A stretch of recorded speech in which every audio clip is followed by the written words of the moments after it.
الحمد لله نحمده ونستعينه ونستغفره ونؤمن به ونتوكل عليه ونعوذ بالله من شرور أنفسنا ومن سيئات أعمالنا من يهده الله فلا مضل له ومن يضلله فلا هادي له ونشهد أن لا إله إلا الله وحده لا شريك له ونشهد أن سيدنا ومولانا محمدا عبده ورسوله أما بعد فقد قال الله تعالى في كلامه المجيد أعوذ بالله من الشيطان الرجيم بسم الله الرحمن الرحيم فانكحوا ما طاب لكم من النساء مثنى وثلاث ورباع فإن خفتم ألا تعدلوا فواحدة صدق الله العظيم وقال نبينا محمد صلى الله عليه وسلم إن أعظم النكاح بركة أيسرها مؤونة أو كما قال رسول الله صلی اللہ علیہ وسلم۔ محترم حضرات، اللہ تبارک و تعالیٰ نے ہمیں اور آپ کو ایمان کی دولت سے سرفراز فرمایا ہے، اور ایمان والا ہونے کا مطلب یہ ہے کہ ہم اور آپ اس شریعت کے پابند ہیں جو ہم سب کے آقا جناب محمد الرسول اللہ صلی اللہ علیہ وسلم لے کر کے تشریف لائے ہیں، اور قرآن اور حدیث کی شکل میں جو ہمارے سامنے دین اور شریعت پیش کی گئی ہے، اسی پر چلنے کا نام جو ہے ایمان والا اور مسلمان ہے۔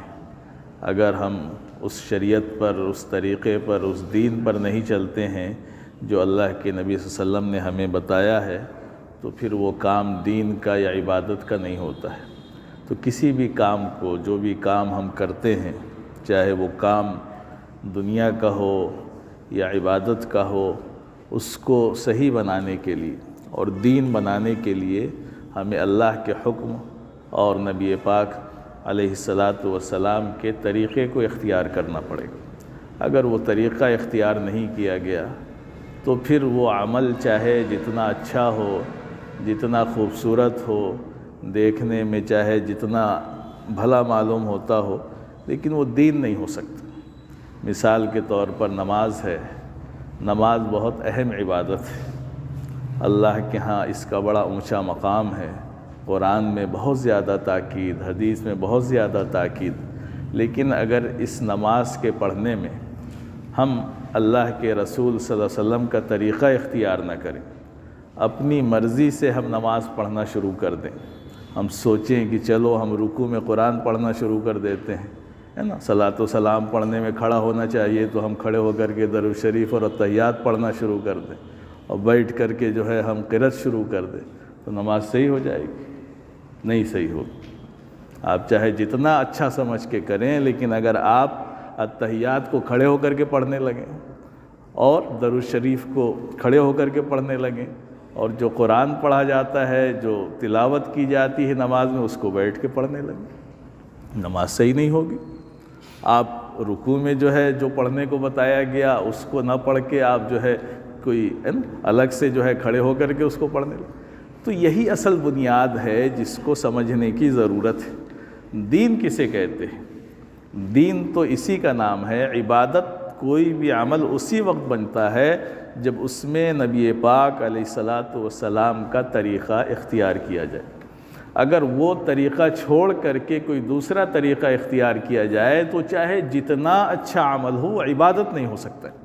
اللہ کے ہاں اس پر بجائے ثواب کے عذاب ہو سکتا ہے۔ تو نماز ہے، بہت اہم عبادت ہے، بڑے فضائل، بڑا ثواب، لیکن اسی نماز کو اگر ہم اللہ کے رسول صلی اللہ علیہ وسلم کے بتائے ہوئے طریقے سے ہٹ جائیں، اپنا دماغ لگائیں، اپنی عقل کا استعمال کریں، ہم یہ سوچیں کہ کیوں نہ ایسے کو ایسے کر لیں ہم، اور اس میں سے ایک عمل یہ بھی ہے کہ چلو بھائی ہم جو ہے کھڑے ہو کر کے جو ہے سورہ فاتحہ پڑھتے تو بیٹھ کے پڑھ لیں گے، درود شریف کھڑے ہو کر کے پڑھ لیتے ہیں، نہیں چلے گا۔ آپ کی مرضی سے دین نہیں چلتا ہے، دین چلتا ہے اللہ کے نبی صلی اللہ علیہ وسلم نے جو دین پیش کیا، جو طریقہ بتایا، جو کر کے دکھایا، اس پر عمل کرنے کا نام ہی دین ہے۔ کوئی بھی عمل ہو، آپ حج کرنے جاتے ہیں، عمرہ کرنے جاتے ہیں، بہت سی عبادتیں کرتے ہیں، اگر ان عبادتوں میں اگر آپ اپنی مرضی سے کریں تو کچھ نہیں ہوگا۔ آپ آج چلے جائیں، مکہ چلے جائیں، مدینہ چلے جائیں، اور آپ سوچیں کہ ہم حج کر لیں گے، نہیں حج ہوگا۔ حج کا دن اللہ نے اور اس کے رسول نے مقرر کر دیا۔ 9 ذی الحجہ کو عرفات میں آپ پہنچیں گے تو وقوف عرفہ ہوگا۔ آپ 8 کو پہنچ جائیں، 7 کو پہنچ جائیں، 10 کو پہنچ جائیں، آپ کا حج نہیں ہوگا، نہیں ہو سکتا ہے، چاہے آپ جا کر کے وہاں جتنا بھی ٹھہر جائیں۔ آج دیکھیں پورا عرفات خالی پڑا ہوگا، پورا مینا خالی پڑا ہوگا، کوئی وہاں نہیں۔ لیکن جب اللہ کا حکم ہوا کہ فلاں تاریخ کو مینا میں جانا ہے تو وہاں پیر رکھنے کی جگہ نہیں ہوتی، سارے لوگ اللہ کے حکم اور رسول کی اطاعت میں وہاں پہنچ جاتے ہیں۔ یہی حال عرفہ کا ہوتا ہے۔ تو دین اسی کا نام ہے، یہی بنیاد ہے۔ تو آج کل شادیاں چل رہی ہیں، شادیوں کا موسم چل رہا ہے، خوب شادیاں چل رہی ہیں، خوب دعوتیں کھا رہے ہیں۔ تو اس سے پہلے بھی ہم نے بتایا تھا، پچھلے ہفتے یہاں 3 نکاح بھی ہوئے، اور اس سے پہلے بھی یہ بات چل رہی تھی۔ تو جو ماحول چل رہا ہے کہ اس کے مطابق ہی بات ہونی چاہیے، تو بہت شادیاں چل رہی ہیں۔ اور ظاہر سی بات ہے، پہلے بھی ہم نے آپ کو بتایا کہ شادی ہے، نکاح ہے، یہ ہمارے دین کا بہت اہم مسئلہ ہے، بہت اہم عبادت ہے۔ نکاح کرنا بہت اہم عبادت، اتنی بڑی عبادت کہ اللہ کے وسلم نے فرمایا کہ جس کا نکاح ہو گیا اس کا آدھا ایمان مکمل ہو گیا، وہ آدھے ایمان کی آدھے دین کی فکر کرے، تو آدھا دین قرار دیا، اس لیے کہ دین تو ظاہر اور باطن دونوں سے مل کر کے بنتا ہے۔ تو یہ اتنی بڑی عبادت ہے، لیکن عبادت کب بنے گی؟ وہ عبادت ہے۔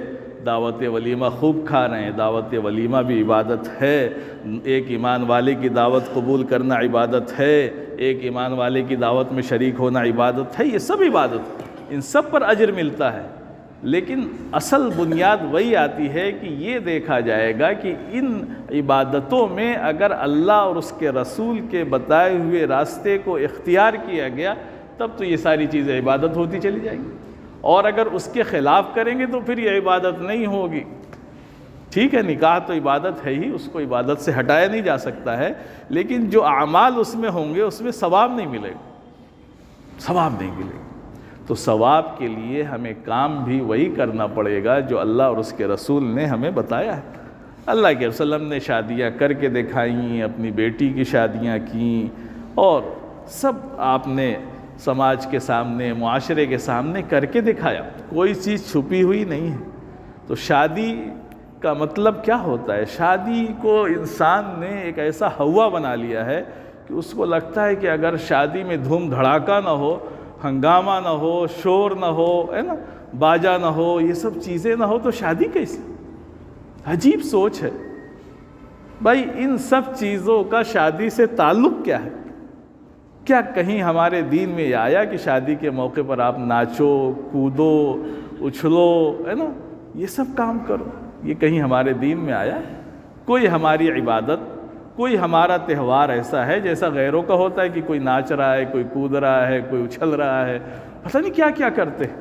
لیکن ہمارا دین تو آسمانی دین ہے، سچا دین ہے، ہمارے پاس پوری شریعت ہے، واضح راستہ ہے ہمارے سامنے، اس پر چلنا ہے ہمیں۔ تو ہماری شریعت نے تو ہمیں یہ ساری چیزیں سکھائیں، ہمارے نبی نے کر کے دکھایا کہ کتنی سادگی سے ساری چیزیں ہوتی ہیں۔ یہ نہیں کہیں کہا گیا کہ خوشی کے موقع پر ہم خوب، ہاں ٹھیک ہے، اگر آپ کچھ سجاوٹ کرنا چاہتے ہیں، شادی کا موقع ہے، گھر پہ لائٹنگ کرنا چاہتے ہیں، سادگی کے ساتھ کر لیجئے، آپ کچھ دعوت کا اہتمام کرنا چاہتے ہیں کر لیجئے، اچھے کپڑے پہننا چاہتے ہیں پہن لیجئے، آپ کچھ لوگوں کو بلانا چاہتے ہیں بلا لیجئے، یہ چیزیں منع نہیں ہیں۔ لیکن کوئی بھی ایسا عمل کیا جائے جو شریعت میں جائز ہی نہیں ہے تو وہ تو پتہ چلا کہ ایسے ہی ہوا کہ آپ نے جو ہے خوب بہترین کھانا بنایا، پورا سب ہر چیز کا اہتمام کیا، اور پھر آخر میں جو ہے بابا رام دیو کی طرح ایک چٹکی پیشاب بھی ڈال دیا اس میں کہ چلو اب تو ظاہر سی بات ہے وہ تو سارا ہی خراب ہو گیا۔ آپ نے کام تو اچھا کیا، اس میں تھوڑا سا جو یہ گندگی ملا دی اس سے تو وہ سارا خراب ہو گیا۔ تو یہ نہیں کرنا ہے۔ تو اب دیکھیے ہم شریعت پہ آتے ہیں۔ اب شریعت میں دو چیزیں ہیں، ایک تو سنت ہے، سنت پر عمل کرنا عین عبادت ہے، اور ایک چیز شریعت میں آتی ہے جس کو مباح کہا جاتا ہے، یعنی جائز۔ مباح کا مطلب یہ ہوتا ہے کہ اگر آپ اس کام کو کریں گے تو جائز ہے۔ جائز کا مطلب یہ ہوتا ہے کہ اس پر کوئی گناہ نہیں ہوگا، کوئی ثواب بھی نہیں ملے گا۔ ٹھیک ہے، جائز، آپ کو شریعت روکتی نہیں۔ اب مثال کے طور پر آج ہم جس ماحول میں رہتے ہیں اس معاشرے میں جو دعوتیں ہوتی ہیں اس میں کھانا عام طور سے کرسی پہ ہوتا ہے، میز پہ ہوتا ہے، ٹھیک ہے، تو یہ عمل شریعت میں جائز ہے۔ اب اس عمل کو اختیار کرنے پر آپ کو یہ نہیں کہا جائے گا کہ آپ نے غلط کام کیا، اس لیے کہ جائز ہے، اور جو چیز جائز ہے اس کو کرنے میں بہت سختی نہیں کی جاتی ہے۔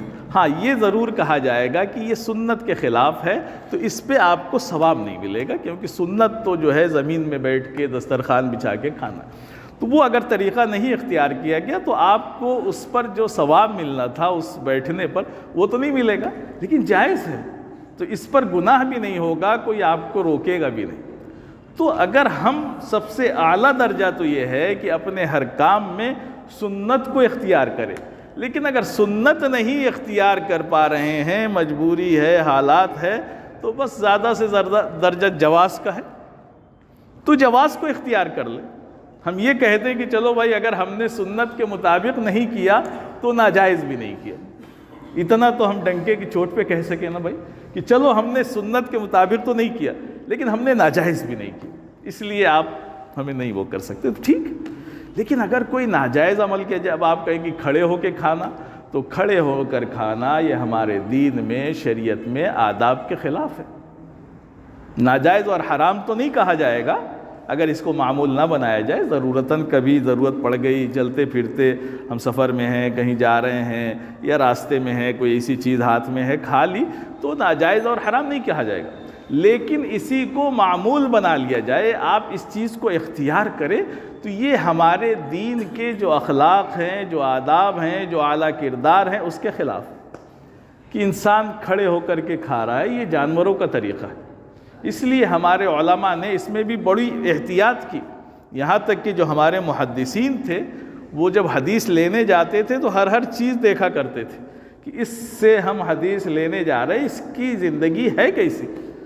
تو ایک محدث گئے ایک صاحب کے پاس حدیث لینے، تو انہوں نے دیکھا کہ وہ میدان میں تھے، اپنی بکری وکری چرا رہے تھے، تو وہ بکری کو ایسے بلا رہے تھے جیسے آدمی انسان بلاتا ہے، آ کر رہے تھے وہ، تو ان کے ہاتھ میں کچھ نہیں تھا، وہ ایسے ہی بلا رہے تھے۔ جب وہ گئے دیکھا کہ وہ تو بکری کو دھوکہ دے رہے، تو انہوں نے کہا بھائی ان سے تو حدیث نہیں لینی چاہیے، اس لیے کہ ان کا عمل صحیح۔ ایسے ہی دیکھا کسی کو کہ یہ تو کھڑے ہو کے کھا رہا ہے، تو ہمارے علماء نے کہا کہ یہ ادب کے خلاف کام کر رہا ہے، اور حدیث تو بہت اعلیٰ درجے کی چیز ہے، اس سے حدیث نہیں لی جائے گی۔ تو اعلیٰ درجہ ایک ہے، لیکن ہم اگر جواز پہ بھی آئیں تو کم سے کم دین کی مخالفت تو نہیں ہوگی، تو ان کاموں سے تو ضرور بچنا چاہیے جو ناجائز ہیں، جو حرام ہیں، جس کی شریعت اجازت نہیں دیتی ہے۔ تو کرسی میز تک کھانا صحیح ہے، اس کا اہتمام ہونا چاہیے۔ ہاں، غیر مسلموں کا معاملہ ہے، ان کے ہاں چونکہ سب جائز ہے، آپ ان کے لیے انتظام کر دیں، وہ کھڑے ہو کے کھائیں یا لیٹ کے کھائیں، ان کے ہاں کوئی دین کا مسئلہ نہیں ہے، وہ سب کچھ کر سکتے ہیں۔ لیکن ہم مسلمان ہیں، نبی کے ماننے والے ہیں، نبی کا طریقہ ہی ہمارے لیے نمونہ ہے، اسی پر ہمیں چل کر کے جنت اور منزل تک پہنچنا ہے۔ اس سے ہٹیں گے تو ہم گناہگار ہو جائیں گے، تو ہم کیوں گناہگار بنیں، ہم کیوں اس راستے کو چھوڑیں؟ تو ہمیں اس کا اہتمام کرنا ہے۔ اللہ علیہ وسلم کے زمانے کی شادیاں بڑی سیدھی سادی ہوتی تھی، شادی ایک ضرورت ہے اور وہ کرنا ہے۔ وہاں تو اس بات کا اہتمام ہوتا تھا کہ اچھا رشتہ مل جائے، نیک بچی مل جائے، نیک لڑکا مل جائے، فوراً نکاح کر دو۔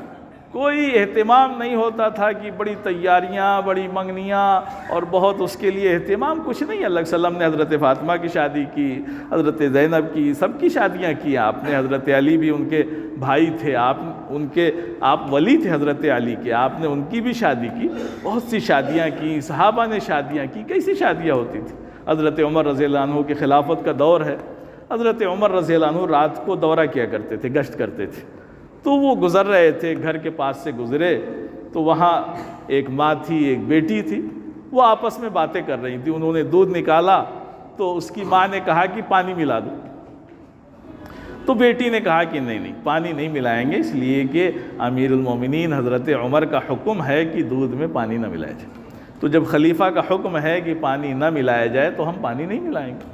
تو ماں نے کہا کہ کہاں امیر المومنین رات میں دیکھنے آ رہے ہیں تم کو، ملا دو۔ تو کہا کہ اگر امیر المومنین حضرت عمر نہیں دیکھ رہے ہیں تو حضرت عمر کا خدا تو دیکھ رہا ہے، اس سے تو نہیں بچ سکتے ہم۔ تو اس نے یہ بات کہی، اور اتفاق ایسا کہ حضرت عمر اس دروازے پہ موجود ہے اور ساری ماں بیٹی کی باتیں وہ سن رہے ہیں۔ انہوں نے اس گھر پہ نشان لگا دیا اور چلے گئے۔ صبح کو ان دونوں ماں بیٹی کو بلوایا اور بتایا کہ میں رات گیا تھا گشت میں اور تمہاری میں نے باتیں سنی۔ تو اس لڑکی کی دینداری، اس کا تقوی، اس کی پرہیزگاری، اس کا اللہ سے ڈر اتنا پسند آیا حضرت عمر کو کہ حضرت عمر نے کہا کہ اگر آپ دونوں ماں بیٹی کہیں، تیار ہوں، راضی ہوں، تو میں اپنی بیٹی سے اس کا نکاح کروں، اپنے بیٹے سے اس کا نکاح کروں۔ اب ظاہر سی بات ہے امیر المومنین وہ بھی حضرت عمر جیسے دیندار اور اعلیٰ درجے کے، راضی ہو گئے۔ تو حضرت عمر نے اپنے بیٹے حضرت عاصم، جن کا ابھی نکاح نہیں ہوا تھا، ان کا نکاح کر دیا اس سے۔ تو نیک لڑکی سے نکاح کیا تو اس لڑکی سے ایک لڑکی پیدا ہوئی، پھر اس لڑکی کا ایک لڑکا پیدا ہوا جس کو دنیا جانتی ہے حضرت عمر بن عبدالعزیز رحمۃ اللہ علیہ کے نام سے، جو خلیفہ بنے، جن کو خلیفہ راشد کہا جاتا ہے۔ جب ماں نیک ہوگی، باپ نیک ہوگا تو اولاد بھی نیک ہوگی، اور جب سارا مسئلہ ہی خراب ہوگا تو وہی ہوگا جو ہو رہا ہے اس سماج میں، اس معاشرے میں۔ دین سے ہمارا سماج، ہمارا معاشرہ اتنا دور ہو چکا ہے، اتنا دور ہو چکا ہے کہ کوئی اندازہ ہی نہیں۔ اتنے سادے نکاح ہوا کرتے تھے کہ بس پسند آ گیا، لڑکی راضی، لڑکا راضی، بس نکاح کر دیتے تھے۔ ایک تابعی ہیں حضرت سعید ابن مسیب رحمۃ اللہ علیہ، بہت بڑے تابعی ہیں، جن کو سید التابعین کہا جاتا ہے، یعنی تابعین کے سردار کہے جاتے ہیں۔ تابعی اس کو کہتے ہیں جس نے اپنی زندگی میں کسی صحابی سے ملاقات کی ہو اور ایمان پر اس سے ملاقات ہوئی، ایمان پر خاتمہ ہوا۔ جیسے صحابی اسے کہتے ہیں جس کی ملاقات اللہ کے وسلم سے ایمان پہ ہوئی ہو، ایمان پہ مرا ہو، تو اس کو صحابی کہتے ہیں۔ تو تابعی اس کو کہتے ہیں جس کی ملاقات صحابی سے ہوئی ہو ایمان کی حالت میں اور موت ایمان پر، وہ تابعی ہیں۔ اور چھوٹے موٹے تابعی نہیں بلکہ سید التابعین کہا جاتا ہے حضرت سعید ابن مسیب، اور کوئی معمولی درجے کے نہیں۔ حضرت ابو ہریرہ رضی اللہ عنہ جو بہت بڑے صحابی رسول ہیں، سب سے زیادہ حدیثیں جن سے منقول ہیں احادیث کی کتابوں میں، ان کے داماد ہیں حضرت سعید ابن مسیب، اور ان کے بارے میں تقوی، پرہیزگاری آپ پڑھیں گے تو بہت لمبی وہ ہے، ان کی سیرت پڑھیں تو ان کے بارے میں واقعہ آتا ہے۔ ان کی ایک بیٹی تھی، بڑے سیدھے سادے اور بہت بس پڑھنے پڑھانے سے، علم سے اور اپنی عبادت سے مطلب تھا ان کو، دنیا میں اور کسی چیز سے ان کو مطلب ہی نہیں تھا۔ ان کے بارے میں آتا ہے کہ 40 سال تک ان کی جو ہے پہلی صف کی نماز اور تکبیر تحریمہ بھی فوت نہیں۔ انہوں نے خود اپنا بیان دیا کہ 40 سال ہو گئے میں نے کسی کی گدی نہیں دیکھی، مطلب کبھی دوسری صف میں نماز ہی نہیں پڑھی کہ مجھے موقع ملتا کہ میں کسی دوسرے کی گدی دیکھ لیتا۔ 40 سال۔ اور علماء نے تو ان کے بارے میں یہاں تک لکھا، ان کی جو سیرت ہے کہ 50 سال تک انہوں نے عشاء کے وضو سے فجر کی نماز پڑھی، اتنے بڑے اللہ والے تھے وہ۔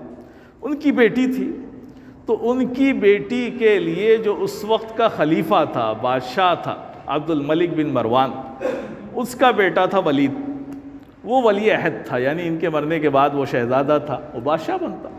تو ان کی بیٹی کے لیے پیغام بھیجا کہ آپ اپنی بیٹی کا نکاح میرے شہزادے سے کر دیجیے۔ حضرت سعید ابن مسیب نے انکار کر دیا۔ اب ظاہر سی بات ہے، بادشاہ کی بیٹی اور سارا معاملہ ٹھیک ٹھاک، لیکن انکار کر دیا۔ کیوں؟ اس لیے کہ صرف دینداری نہ ہونے کی وجہ سے، وہ جو خلیفہ تھا اس کی دینداری حضرت سعید ابن مسیب کو پسند نہیں تھی، تو انکار کر دیا۔ اس کا نتیجہ یہ ہوا کہ اس کمبخت نے ان کو کوڑے لگوائے، 100 کوڑے لگوائے، اور پھر ٹھنڈک کے موسم میں ٹھنڈے پانی سے ان کو جو ہے نا بھنگایا گیا، مطلب تکلیف پہنچائی گئی۔ لیکن وہ ایمان والے تھے، ان کا یہ عقیدہ تھا کہ ہم مر سکتے ہیں جان دے سکتے ہیں، ہماری بچی کنواری رہ سکتی ہے، لیکن اللہ اور اس کے رسول کا حکم نہیں ٹوٹ سکتا ہے۔ دنیا ایک طرف ہو جائے اور دین ایک طرف رہے گا، ہم نہیں سمجھوتا کریں گے۔ ان دنیا والوں کی مخالفت، ان کی مرضی، ان کی ناراضگی، یہ جائیں بھاڑ میں، ہمیں کچھ نہیں لینا دینا ہے۔ ہمارا مسئلہ اللہ سے ہے، اس کے رسول سے ہے۔ اس کے لیے اگر پورا زمانہ مخالف ہو جائے، سارے زمانے کی مخالفت کو برداشت کر لیں گے، لیکن دین چلا جائے یہ نہیں برداشت کریں گے۔ ایسے اللہ والے وہ تھے، نہیں راضی ہوئے۔